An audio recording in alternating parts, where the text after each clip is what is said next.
کہا حبیب بلغ ما انزل الیک من ربک، پہنچا دیجئے جو آپ کے رب کی جانب سے نازل ہوا۔ اب رسول نے پہنچانا شروع کیا، اور جب منبر سجایا گیا کہا کہ اچھا سب کو روک لیا گیا، کہا جو آگے رہ گئے ہیں، جو آگے نکل گئے انہیں پیچھے بلایا جائے، جو پیچھے رہ گئے ہیں ان کا انتظار کر لیا جائے، اور جو موجود ہیں ان کو بھی اللہ کے رسول نے انگیج رکھا کہ ادھر ادھر نہ چلے جائیں۔ ان سے کہا کہ منبر بنایا جائے۔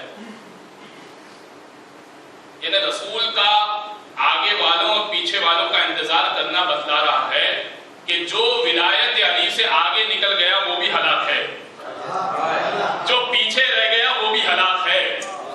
مرکز پہ سب کو جمع ہونا ہے، اس کے بعد ولایت کا اعلان ہوگا۔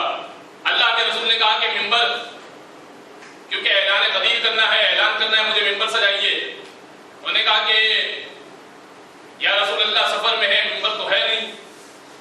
کہ منبر ہے نہیں تو منبر بناؤ، منبر لاتے نہیں ہو تو منبر بناؤ۔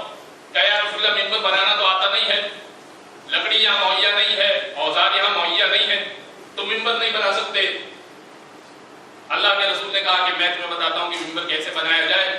اور پھر رسول نے اونٹوں کے پالان، اونٹوں کے شتر کو جمع کیا، جو اونٹوں کے اوپر کاٹھیا رکھا جاتا ہے، جو اونٹوں کے اوپر ایک تختہ رکھا جاتا ہے، ان سارے تختوں کو جمع کیا اور اس کو منبر بنا، اس کو منبر کا درجہ دیا، اور منبر بنا کر سمجھا دیا کہ جو 2 مہینے پہلے منبر نہیں بنا سکتے وہ صاحب منبر کہاں سے لے کر آئے۔